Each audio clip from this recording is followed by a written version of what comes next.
안녕하세요. 2차 강의 시작하도록 하겠습니다. 두 번째 시간에는 교육에 영향을 미치는 다양한 기술들에 대해서 알아볼 건데 먼저 메타버스에 대해서 함께 살펴보시겠습니다. 선생님들 지금 화면에 보이는 가수가 누군지 혹시 알고 계실까요? 지금 약간 연령대 때문에 요즘 아이돌을 내가 알 수가 없지라고 생각을 하실 것 같은데 혹시나 알고 계신 분 한번 손 들어주시면 좋을 것 같아요. 지금 화면에 보이는 이 아이돌? 가수는 누구일까요? 눈치가 빠르신 분들은 왼쪽 아래에 그 그룹 이름이 적혀 있는 걸 보실 수가 있는데 지금 화면에 보고 계신 가수는 아이돌 그룹인 에스파입니다. 자, 에스파의 사진 보고 계신데요. 사진을 자세히 보시면은 사람 멤버 한 명하고 아바타 멤버 한 명하고 이렇게 같이 있는 걸 볼 수가 있죠. 그래서 그 SM 엔터테인먼트의 대표 아이돌 그룹인 에스파는 공식적으로 설정상 8인조 그룹이라고 돼 있어요. 공식 자료에 다 8인조 그룹이라고 기재가 돼서 나갑니다. 근데 에스파 실제로 무대하는 거 보시면 다 4명이서 무대를 하잖아요. 도대체 뭐지? 에스파는요, 사람 4명과 아바타 4명이 같이 이렇게 그룹을 이루고 있는 그런 8인조라는 설정을 가지고 있는 대표적인 메타버스 그룹이고요. 지금 에스파가 가지고 있는 세계관, 일종의 설정을 보실게요. 현실 세계에 사는 아티스트 멤버하고 가상 세계에 사는 아바타 멤버가 서로 소통하고 교감하면서 성장해 나가는 그런 스토리텔링을 가지고 있는 그룹이 바로 에스파입니다. 그래서 그 지금 화면상 보시면은 아바타 멤버가 이제 가상의 세계에서 살아가고 있고 오른쪽에 있는 뮤직비디오 이제 한 장면인데 그 윈터, 에스파의 윈터라는 멤버랑 아이 윈터라는 아바타 멤버랑 같이 춤을 추고 있는 장면이 뮤직비디오에 나왔었거든요. 그래서 현실 멤버랑 가상 멤버랑 같이 있는 최근 유행하는 디지털 트윈이라는 용어를 그야말로 실제상으로 구현해 놓은 그룹이 에스파라고 보시면 되겠습니다. 사실 제가 이 이야기 왜 시작했냐면요. 제가 예전에 SM 엔터테인먼트랑 같이 잠깐 일을 했었거든요. 네, 우리는 SM이나 하이브나 아니면 이런 그 회사들을 엔터테인먼트 회사로만 생각을 하는데 사실 그런 회사들은 일종의 교육기관으로서의 역할도 분명히 하고 있어요. 실제로 SM 엔터테인먼트는 SM 인스티튜드라고 해서 학원 사업을 하고 있습니다. 종로 하늘교육학원하고 제휴를 해서 학원 사업을 하고 있는데 이제 그게 뭐 어떤 스토리냐면 이런 대형 기획사들이 자체적으로 아이돌을 육성시키는 교육 체제를 내부적으로 가지고 있잖아요. 지금까지 수많은 스타들을 발굴하고 키워냈던 그런 시스템을 가지고 있는데 이미 가지고 있는 노하우를 가지고 학원을 만들면 되지 않을까라는 생각을 하게 된 겁니다. 그다음 두 번째로 이런 회사들은 오디션이 비용이 굉장히 많이 들어요. 어떤 가수를 새로운 얼굴을 발굴해내기 위해서 글로벌 오디션을 개최를 하는데 그게 비용도 많이 들고 시간도 많이 들거든요. 그러면은 차라리 우리가 학원을 운영을 하면서 학원 안에서 자체적으로 항상 오디션을 보고 데이터를 수집을 하면은 이제 괜찮지 않을까라는 생각을 해서 SM 엔터테인먼트가 SM 인스티튜드라고 글로벌 K-팝 학원 사업을 하고 있습니다. 그런데요. 지금 보시면 교육기관으로서의 역할도 분명히 가지고 있는 SM 엔터테인먼트가 가지고 있는 세계관, 그것이 SM 컬처 유니버스, 줄여서 SMCU라는 겁니다. 요거는 그 SM 엔터테인먼트의 그 고문이신 이수만 선생님이 이제 창안을 하신 건데요.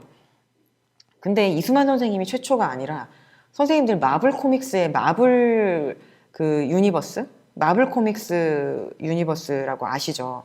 MCU라고 하던데 마블 코믹스 컬처 유니버스? 네. 그런데 뭐 이를테면 우리가 어벤져스라는 영화가 있다. 그러면 거기에 뭐 아이언맨, 뭐 스파이더맨, 헐크, 토르, 뭐 캡틴 아메리카 등등 여러 영웅들이 서로 어우러지면서 스토리도 만들어내고 또 각각의 영웅들의 서사도 존재하고 그러잖아요. 그래서 마블 코믹스의 컬처 유니버스는 뭐 일종의 영웅들 각각의 스토리 그리고 그들이 어우러진 세계관을 가지고 굉장히 다양한 이야기를 만들어내는 장점이 있고 너무너무 재밌고 풍부하죠. 저도 굉장히 좋아하거든요. 좋아하시는 선생님들 많으실 것 같은데. SM도 마찬가지예요.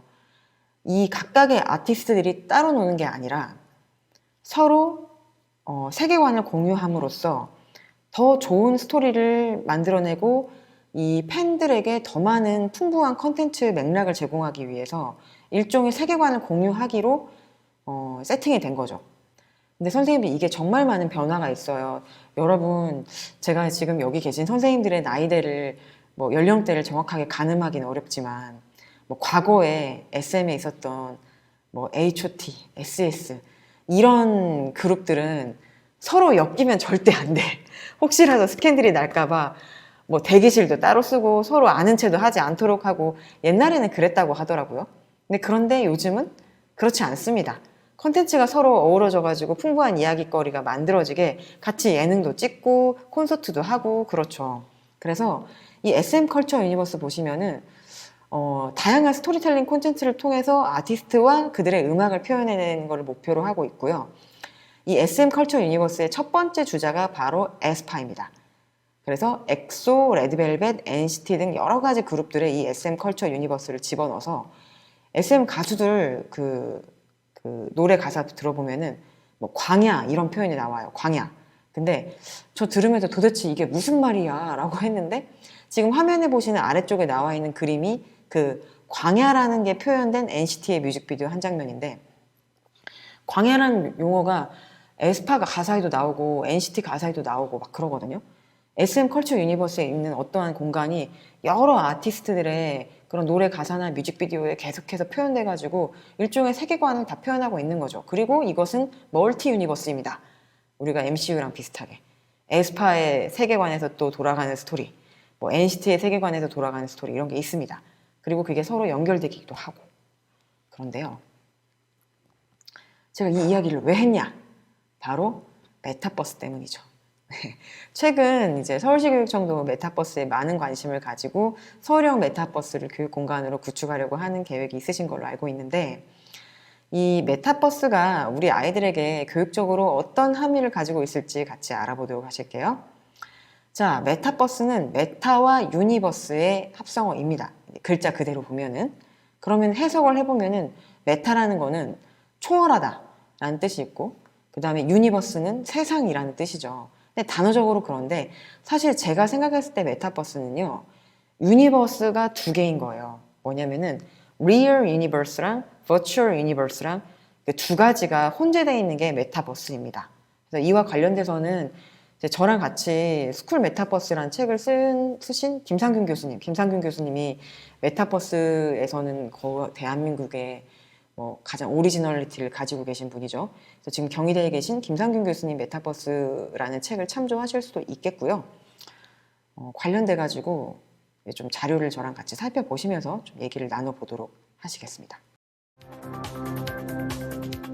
현실과는 다른 그러니까 디지털이 만든 가상 세계를 요즘 메타버스라고 부릅니다. 코로나19 이후에 사람들의 관심이 더 많아졌는데 이게 앞으로 우리 삶을 어떻게 바꿀지 또 왜 세계 곳곳에서 여기에 투자를 나서고 있는지 오늘 살펴보겠습니다. 한승구 기자가 전해드립니다.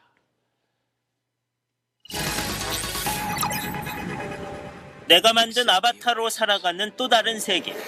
영화 레디 플레이어 1은 미래 메타버스를 배경으로 하고 있습니다. They stay because of all the things they can be. It's the only place that feels like I mean anything. 메타버스는 현실과는 다른 또 하나의 디지털 세계입니다. 20년 전 큰 인기를 끌었던 싸이월드. 내 캐릭터로 동료들과 함께 즐기는 온라인 게임도 메타버스의 일종입니다. 이 메타버스가 대용량 그래픽 처리 기술, 5G 통신 등의 발달로 빠르게 진화했습니다. 그리고 코로나19 이후 현실 세계와 더 가까워지기 시작했습니다. 텅 빈 운동장을 메운 학생들. 가상의 공간에서 실제 대학교 입학식이 열렸습니다. 학생들은 자신의 이름을 딴 아바타로 입학식에 참석했습니다. 하루빨리 코로나19가 종식돼서 캠퍼스 강의실에서 만나고 싶습니다. 가상의 사옥을 만들고 조를 짜 과제를 하는 신입사원 연수도 진행됐습니다. 미국 게임 플랫폼 로블록스는 지난달 상장하자마자 단숨에 시가총액 40조 원을 넘었습니다. 주로 아이들이 게임을 즐기는 가상 공간인데 이 메타버스의 가치를 인정받았습니다. 네이버가 만든 메타버스 앱 가입자는 전 세계 2억 명이 넘습니다. 패션 업체들이 매장을 꾸미거나 가수들이 콘서트를 열기도 합니다. 가전업체 홍보관이 들어선 곳도 있고 지난해 미국 대통령 선거 당시 유세가 이루어지기도 했습니다. 요즘 메타버스에서는 이용자들이 직접 콘텐츠를 만듭니다. 이용자들이 직접 이 안에서 새로운 게임이나 새로운 공간을 제작하기도 하고 아이템을 만들어 거래하는 등의 독립적인 경제 활동이 이루어지기도 합니다. 메타버스 이용자들 얘기를 들어봤습니다.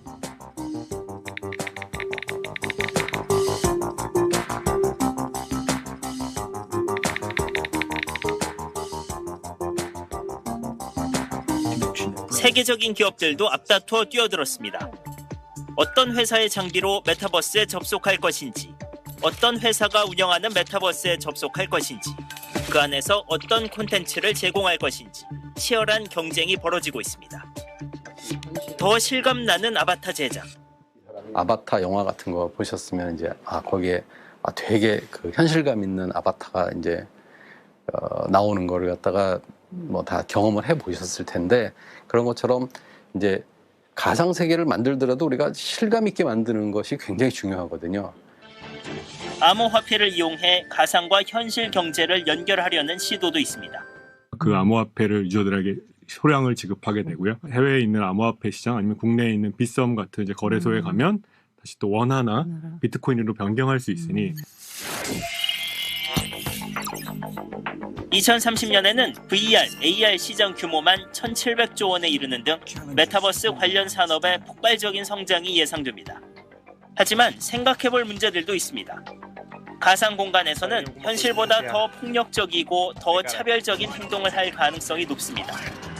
어려운 현실의 도피 수단으로 전락할 우려도 있습니다. 가상 세계를 누가 규율할지도 문제입니다.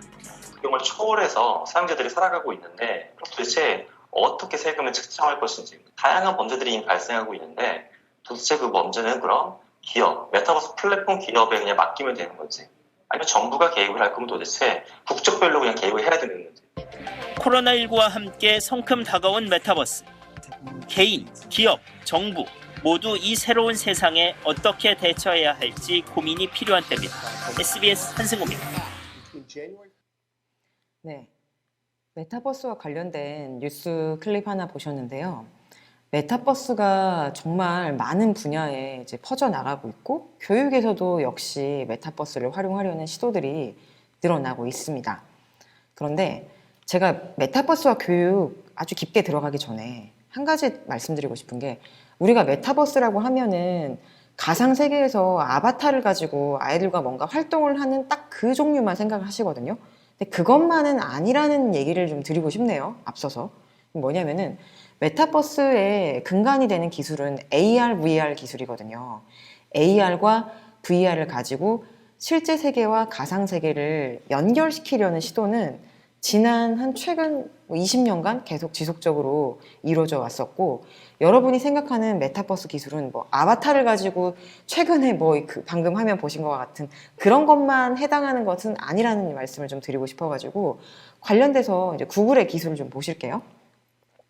구글의 프로젝트 스타라인이라는 게 있는데 일종의 AR 중심의 기술이에요. 그래서 화상 회의를 할 때 보통 뭐 줌이나 아니면 여러 가지 플랫폼들을 쓰실 텐데 화상회의를 할 때 우리가 평면 화면에서 상대방을 보는 게 아니라 디지털 홀로그램을 통해서 상대방을 볼 수 있는 기술에 대해서 좀 보실 거거든요. 이것도 메타버스예요. 그래서 관련돼 가지고 영상 함께 보시면서 좀 생각을 이어가 보도록 하겠습니다. 스타라인 프로젝트 광고 영상 먼저 보시겠습니다. And the last time I saw her was well over a year ago. Not being able to see my nephew in person is like, it makes me sad.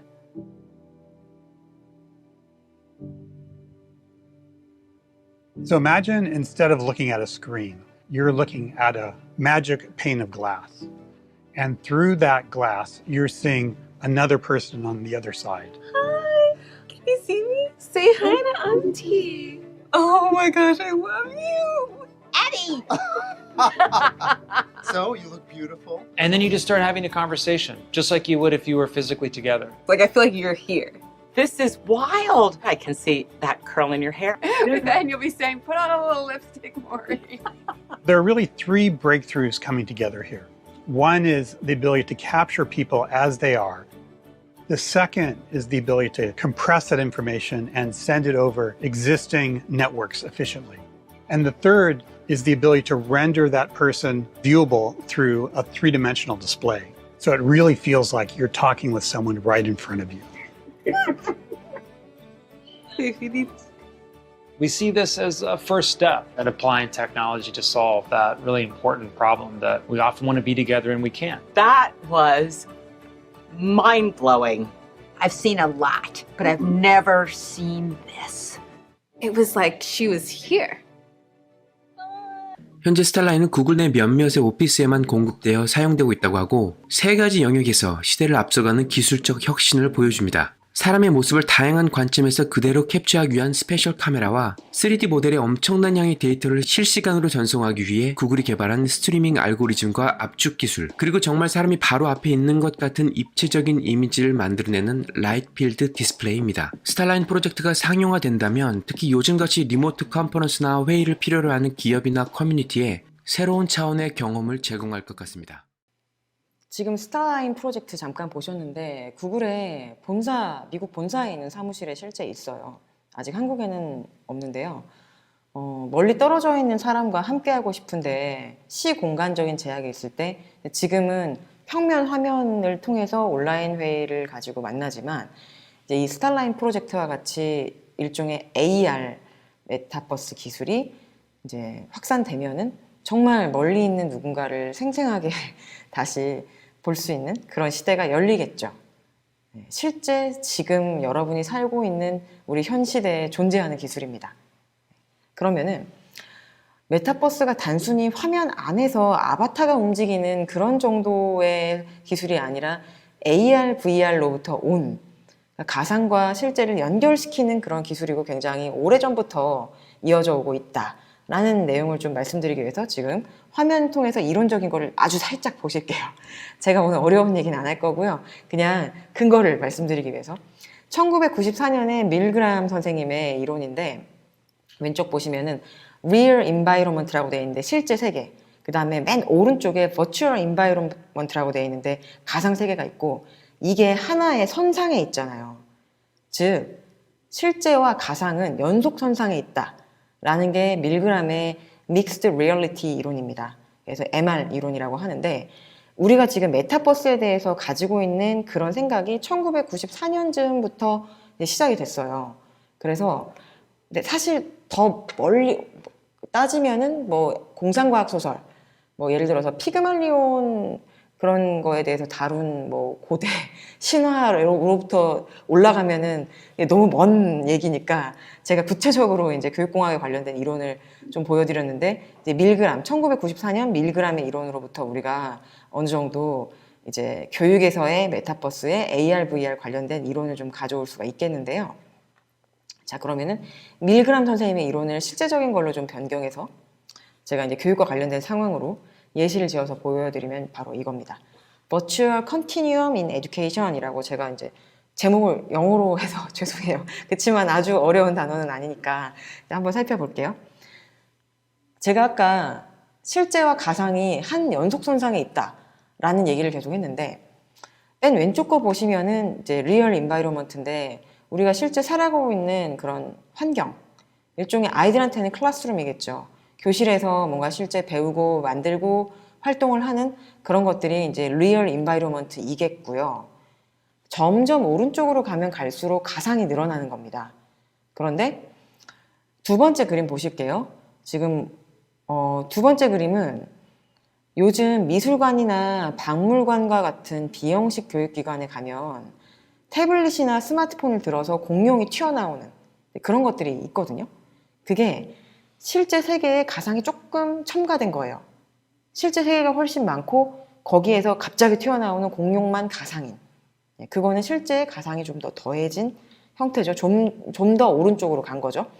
그럼 거기서 조금 더 오른쪽으로 당겨보면은 올해 여름에 비가 엄청 많이 와서 일기예보 열심히 다들 챙겨보셨을 겁니다. 일기예보를 보면은 기상캐스터만 진짜 사람이고 뒷배경은 다 그래픽이죠. 그럼 그 일기예보의 화면은 가상이 거의 다고 사람만 진짜인 거잖아요. 그거는 좀 더 가상이 늘어난 거라고 보시면 되겠어요. 그러면 그걸 좀 더 다시 제가 그 버추얼 인바이러먼트 아예 오른쪽으로 끌어당기면 이게 이제 아까 메타버스 뉴스에서 보셨던 그런 정말 아바타가 돌아다니는 가상세계인 겁니다. 근데 지금 화면에 보시는 이 그림은 세컨 라이프라고 아주 오래된 10년도 더 넘은 게임이에요. 그래서 완전히 가상세계를 구현해가지고 하는 플랫폼도 과거에 있었고 지금 메타버스가 뭐 최근 1, 2년 안에 갑자기 등장한 개념은 아니라는 거. 그리고 메타버스는 실제와 가상이 연속선상에 있는 그 어떤 지점 무엇이든지 간에 다 메타버스라고 할 수 있다는 거, 그거 좀 말씀드리고 싶었어요. 그러면은 선생님들이 우리 아이들과 함께 메타버스에 대해서 얘기해보고 싶어. 메타버스가 우리 사회를 어떻게 바꿀 수 있을 것 같고, 메타버스 세계에서 우리의 진로는 어떻게 탐색해야 될 것 같고, 아니면 내가 실제로 메타버스로 아이들과 뭔가 해보고 싶어. 이런 고민을 좀 더 풍부하게 하실 수 있도록 좀 다양한 스펙트럼을 말씀을 드리고 싶었던 거죠. 자, 그래서 AR, VR 내용 좀 보시면 제가 메타버스의 핵심이 되는 기술은 AR, VR이라고 했잖아요. 그럼 AR, VR의 차이는 뭐냐? AR은요, 좀 쉽게 말씀드리면 헛것이 보이기 시작하면 AR입니다. 헛것이 보이기 시작하면 갑자기 뭔가 공룡이 튀어나와. 그러면은 여기가 공룡이 있을 때가 아닌데 공룡이 나온단 말이죠. 그럼 공룡만 헛것이죠? 그건 AR인 거예요. 그럼 VR은 뭐냐? 내가 눈으로 보고 있는 모든 거에 다 헛것이면 VR인 거예요. 전체가 다 헛것이면 VR. 그래서 지금 오른쪽에 VR로 훈련을 하는 군인 모습이 나오는데 여러분, 전 세계에서 메타버스를 가장 많이 쓰는 교육기관은 어디인가? 바로 미군입니다. 미군.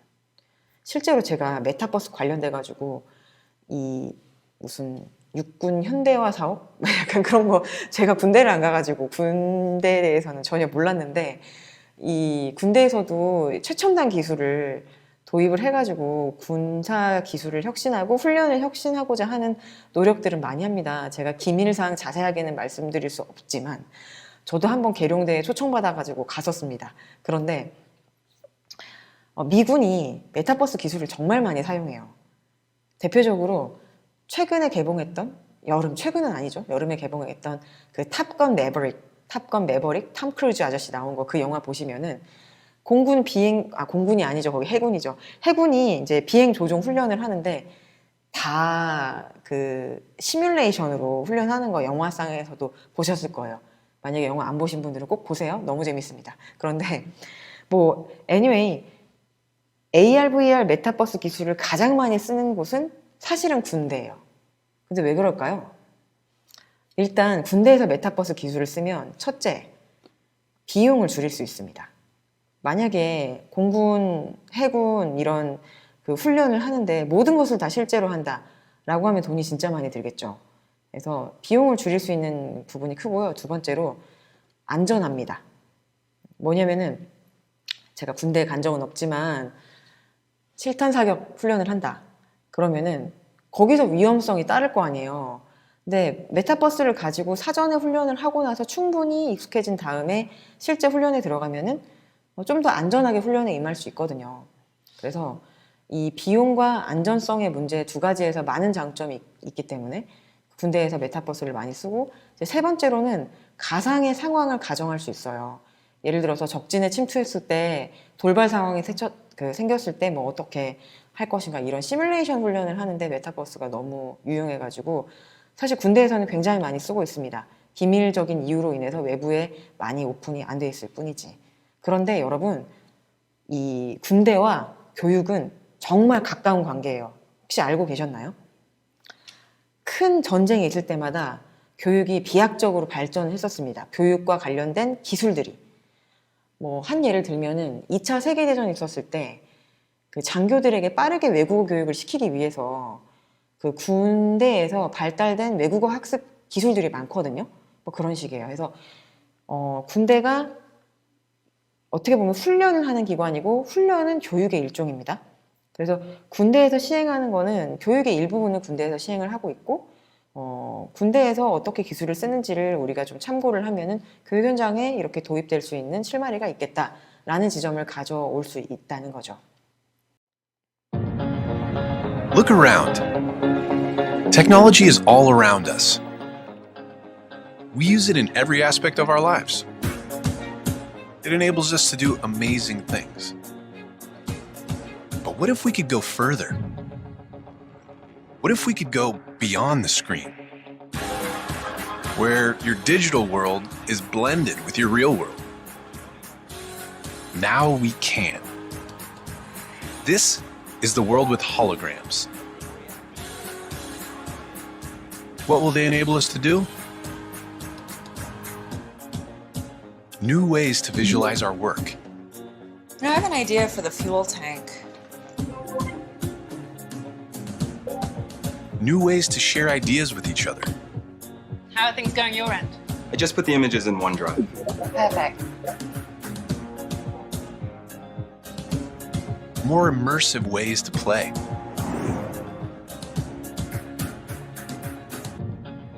New ways to teach and learn. So put the new trap in the place of the old one. Now what? And tighten here and here. New ways to collaborate and explore the places we've never been. Look at this formation. Let's take a closer look.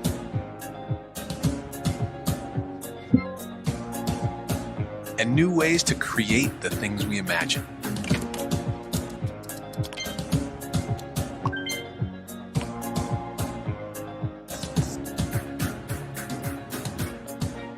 Because when you change the way you see the world, you can change the world you see.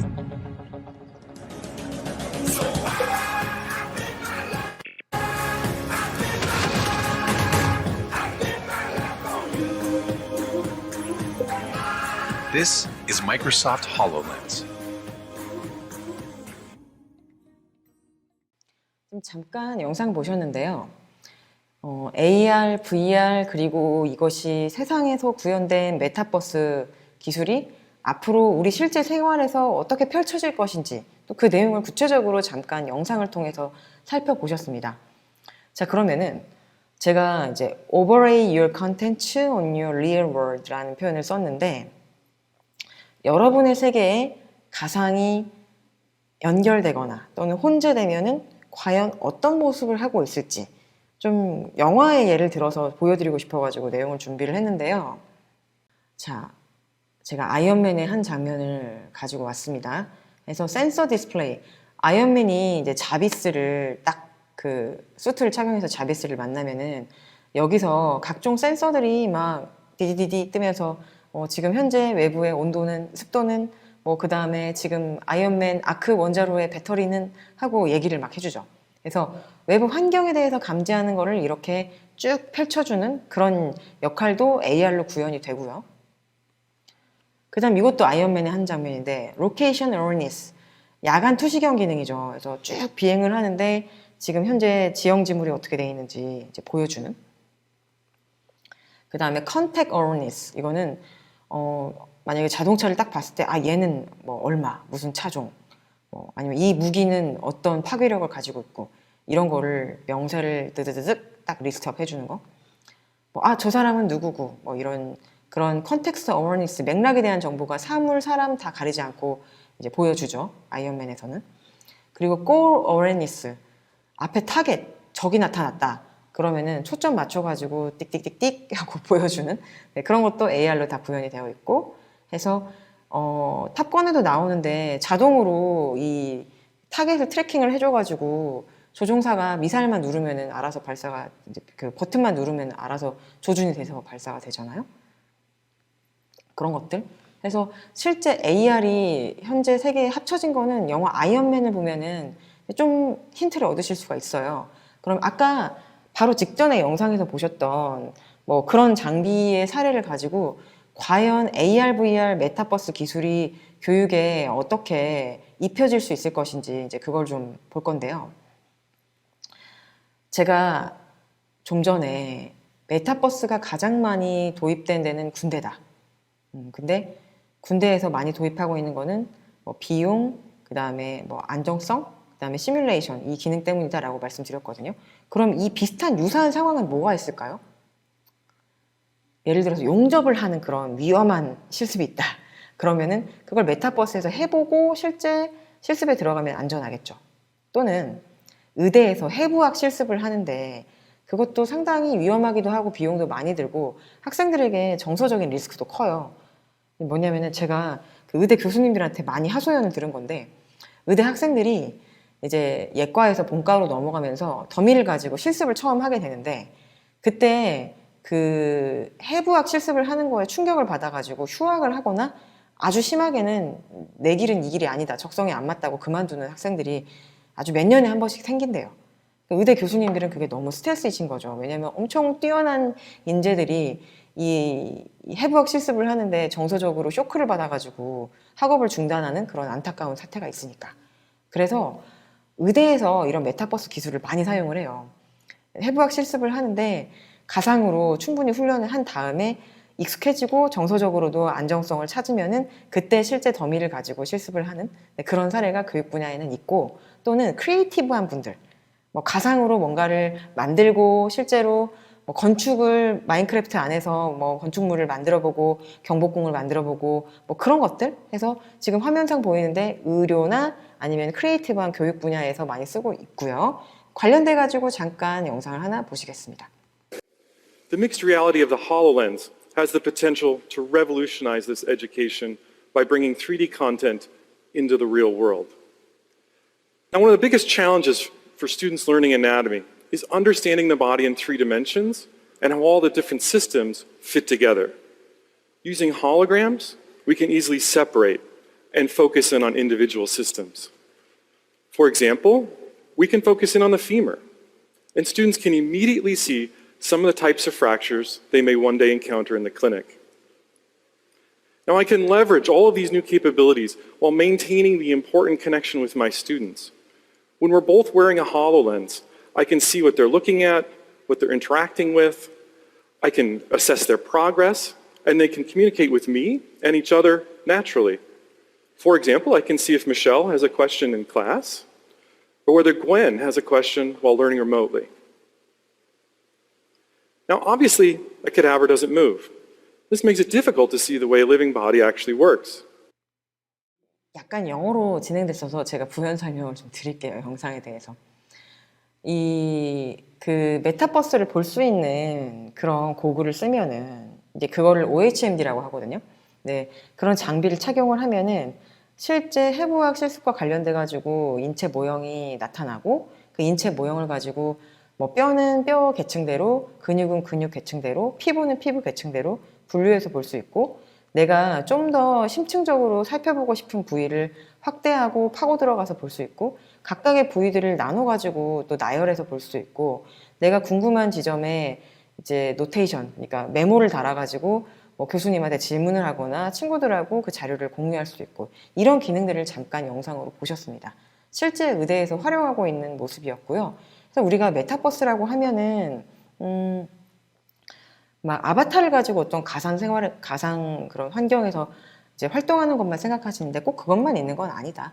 굉장히 다양하게 가상과 실제가 혼재되어서 많은 교육적 맥락을 제공할 수 있다라는 얘기를 좀 드리고 싶고요. 해서 이제 좀 정리하는 화면인데요. AR, VR in Education, 이제 영어로 되어 있지만 제가 좀 한국어로 설명드릴게요. Authentic Learning, 뭔가 굉장히 실제감 있는 그런 교수학습 환경을 제공할 수 있다. Virtual Collaboration, 가상 환경에서 협력을 할 수 있고, 그 다음에 Situated Learning, 각각의 상황별로 아이들이 새롭게 대처하는 그런 요소들을 넣어서 시뮬레이션 교육을 할 수 있고, 그 다음에 Higher Order Thinking, 그런 실제적인 경험을 통해서 아이들에게 고차적인 사고력을 길러줄 수 있다 라는 메타버스의 교육적인 가능성을 좀 제안을 드리면서 다음 내용으로 넘어가겠습니다. 자, 이 다음 내용은 가상 인플루언서인데요. 일종의 사이버 선생님에 대한 이야기를 좀 드리고 싶어가지고 내용을 준비를 했어요. 그래서 가상 인플루언서 관련돼서 광고 영상을 하나 보고 가시겠습니다.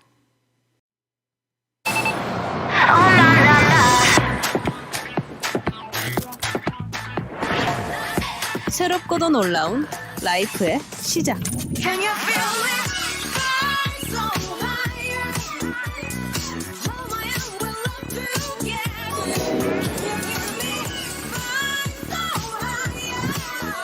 라이프의 놀라움을 더하다.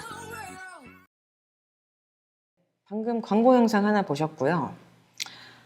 방금 광고에서 나왔던 주인공은 실제 사람이 아닙니다. 놀랍지만 그렇습니다. 그래서 실제 사람이 아니고 버추얼 인플루언서, 일종의 가상 인간을 보여드렸어요. 그래서 디지털 휴먼 또는 버추얼 인플루언서라고 하는데요. 요즘은 실제 사람만 광고를 찍는 게 아니라 가상 모델들도 광고를 많이 찍습니다. 그래서 뭐 방금 보셨다시피 뭐 춤, 노래, 외모 전혀 부족하지 않고요. 너무 생생하게 그 광고 모델들이 나오기 때문에 정말 그럴듯하다 하면서 볼 수가 있어요. 그래서 사이더스 스튜디오 X에서 만든 최초 가상 AI 모델인 로지가 나온 광고를 잠깐 보셨고요. MZ세대가 좋아하는 셀럽을 구현한 광고 모델이라고 합니다. 근데 이 버추얼 인플루언서의 장점 뭐냐면은 돌발 행동도 없고 나이도 안 먹고 아주 뭐 스캔들을 일으킬 위험도 없고 뭐 촬영한 거를 얼마든지 무한대로 수정할 수 있고 이런 다양한 장점이 있는데 이 버추얼 인플루언서 관련돼 가지고 잠깐 자료 보실게요. 자, 지금 화면에 보여드리는 이 분들이 다 버추얼 인플루언서예요. 어떠세요? 너무 생생하죠. 우리가 가짜라고 보기 어려울 정도로 실제감을 주고요. 이 친구들이 다 인스타그램을 운영을 하고 있어가지고 실제 살아있는 사람처럼 소식을 계속해서 전달합니다. 이 친구들의 장점은 뭐 아까 제가 잠깐 말씀드렸지만 메이크업 필요 없죠. 의상 필요 없죠. 그리고 스케줄을 따로 조정할 필요가 없습니다. 그냥 그 모델을 불러와서 그 알고리즘으로 모델링을 하면 되니까. 그리고 한번 촬영한 거에 대해서 무한대로 수정 편집을 할 수 있죠. 그리고 코로나로 인해서 해외 로케이션이 제한됐었는데 이 버추얼 인플루언서를 쓰면은 어차피 배경도 다 가상으로 만든 거니까 모든 환경적인 제약 없이 촬영을 할 수 있고, 또 이제 가장 좋은 거는 뭔가 스캔들을 일으키는 그런 위험 요소가 없다는 거를 광고주들이 장점이라고 꼽더라고요. 그래서 그 진짜 같은 가짜가 과연 우리 생활 속에서 어떻게 스며들고 있는지 관련돼서 뉴스 짧은 영상 하나 보시겠습니다. 휴대전화로 검색했던 상품이 잠시 뒤 온라인 광고에 떠 놀란 경험 다들 있으실 텐데요. 이처럼 인공지능 기술은 이미 우리 삶 깊숙이 자리하고 있습니다. 요즘은 유튜버나 SNS에서 영향력이 큰 인플루언서 세계에서도 역시 이 인공지능을 활용한 가상인간이 화제입니다. 이 신세대 가수는 실제 인물이 아닙니다. 정교한 3차원 그래픽 기법으로 태어난 아담이라는 사이버 가수로 네, 지금 보신 이 가상인간의 시조새 격인 아담, 지난 1998년 데뷔했습니다. 지금 보면 어색하지만 당시는 획기적이었습니다. 이 펠레터를 받고 카이스트 명예 학생으로 학번을 부여받을 정도로 인기를 끌었는데요. 하지만 부족한 기술력과 이 자금 한계 속 소리 소문 없이 사라지고 말았습니다.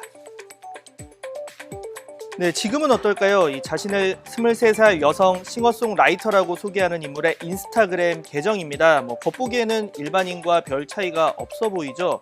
이름은 레아, 미래에서 온 아이라는 뜻으로 사실 LG에서 컴퓨터 그래픽으로 만든 가상 캐릭터입니다. 이 과거와 다른 점이 있다면 단순히 AI 기술을 뽐내는 데 그치지 않는다는 겁니다. 맛집이나 명소도 가고 또 핫한 아이템을 착용한 셀카도 올리면서 어느덧 팔로워 10,000명을 넘겼습니다. 웬만한 인플루언서 못지않은 인기를 끌고 있습니다. 제 노래 들으시면서 사랑하는 사람과 행복한 추억을 다시 떠올렸으면 좋겠습니다.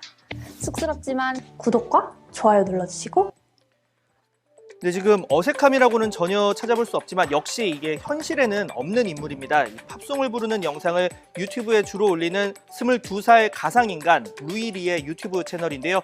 앞서 봤던 이 레아와는 조금 다른 기술을 썼습니다. 이 목소리와 동작, 머리 모양 등은 실제 특정 인물을 바탕으로 하되 얼굴만 가상의 눈과 코, 입을 조합해서 이 세상에 없는 인물을 만들어낸 겁니다. 올해 들어서는 한 온라인 쇼핑몰 모델로까지 발탁됐는데요. 루이를 만든 업체는 누구나 온라인으로 제2, 제3의 인생을 살아볼 수 있도록 가상 얼굴 분양센터 사업을 구상하고 있다고 합니다. 네, 해외에서는 300만 명 넘는 인스타그램 팔로워를 보유한 가상 인간도 등장했습니다. 이름은 릴 미켈라인데요.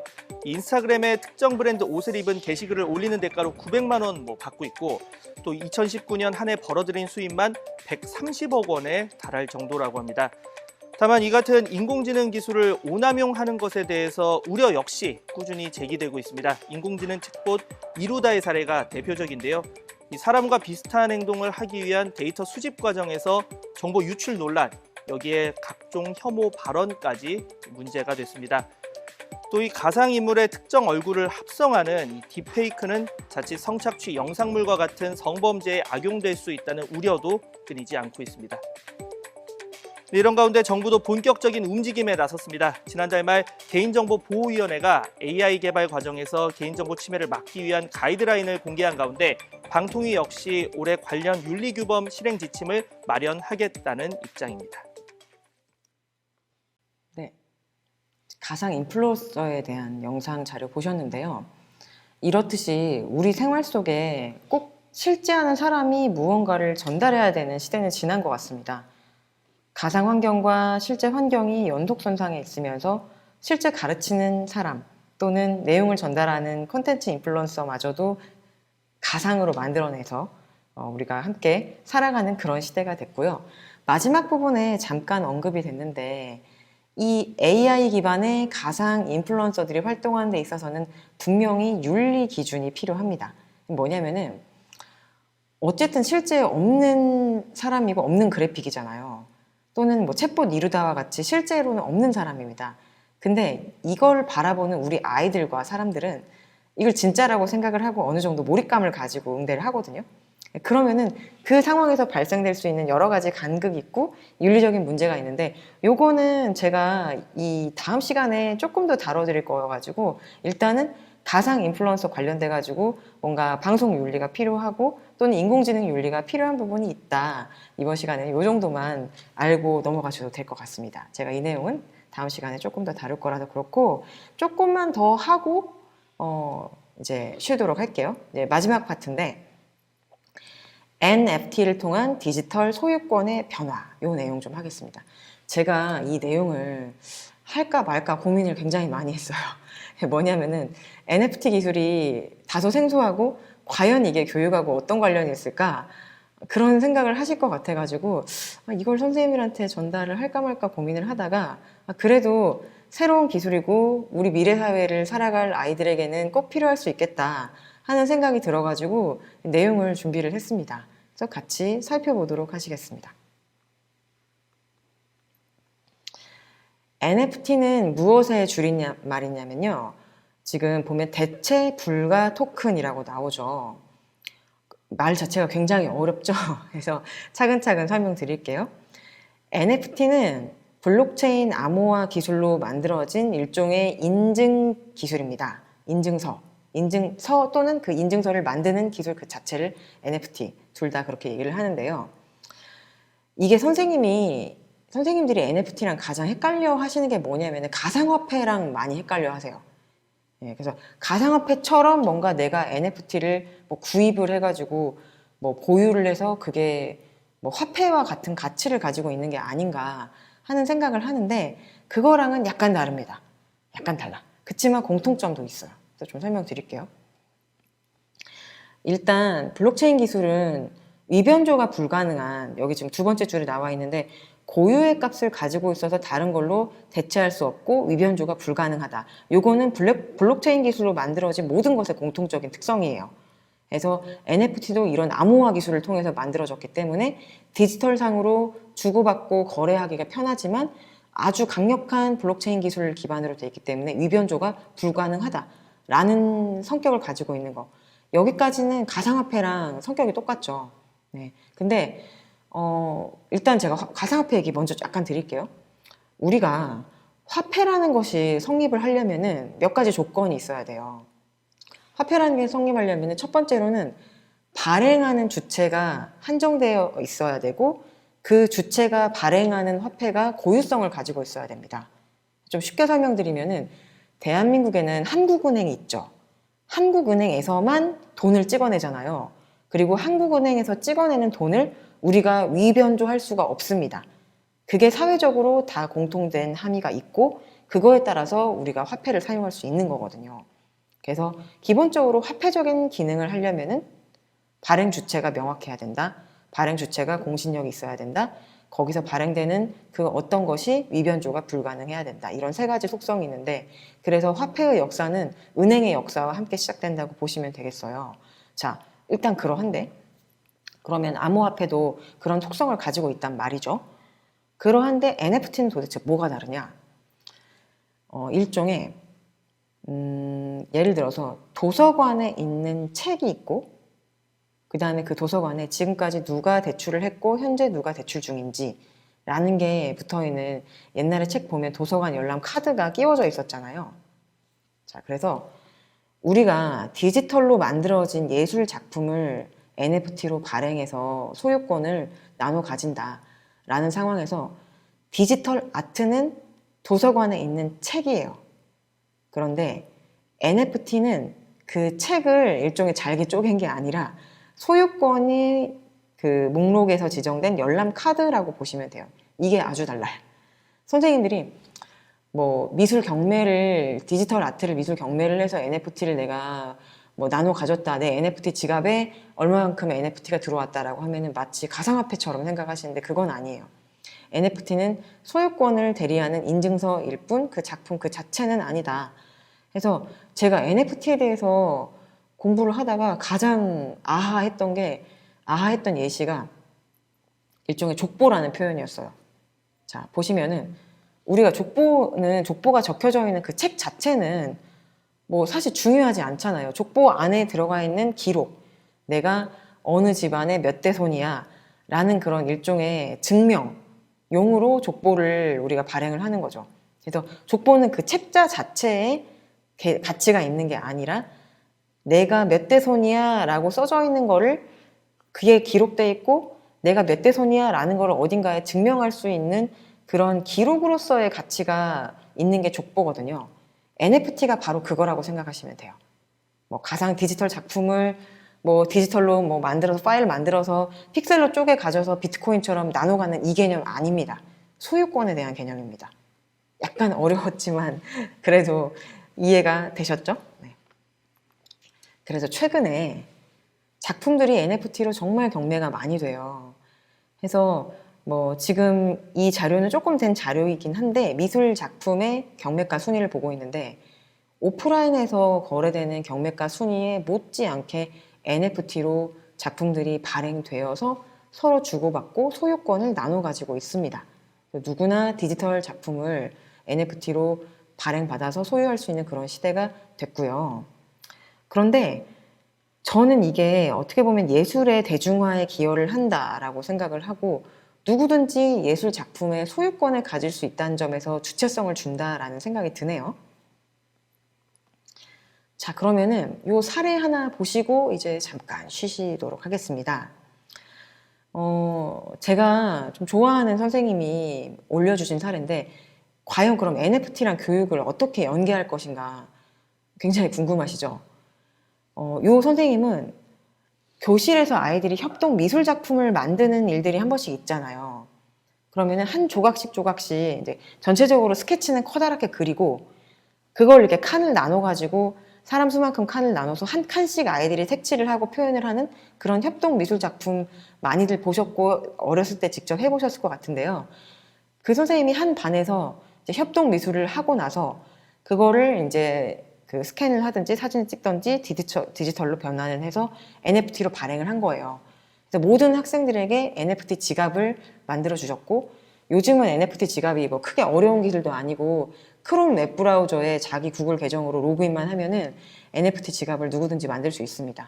그래서 협동 미술 작품으로 NFT를 발행을 하고 반 모든 친구들에게 그 NFT 지갑에 그 미술 작품의 NFT를 나눠줬습니다.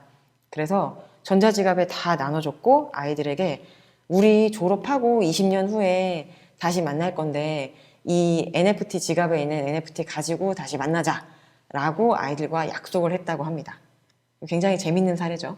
그래서 NFT와 같은 블록체인, 암호화 기술들도 아이들과 함께 이렇게 좀 즐겨볼 수 있다는 점 말씀드리고 싶어가지고 NFT도 소개해드렸고요. 그래서 이번 시간에는 우리 사회를 바꾸는 혁신적인 기술, 인공지능 또는 디지털에 기반한 기술들을 몇 가지 보셨는데 대표적으로 메타버스를 살펴보셨고 그리고 곁들여가지고 디지털 휴먼, 그 다음에 NFT를 보셨습니다. 해서 우리 아이들과 함께 해볼 수 있는 게 뭐가 있을까? 또는 우리 아이들이 이런 급변하는 사회 속에서 어떠한 진로를 탐색하고 미래 역량을 준비할 수 있을까? 이제 이 내용이 본격적으로 궁금해지셨을 텐데 그 내용은 다음 시간에 이어서 함께 이야기를 나눠보도록 하겠습니다. 감사합니다.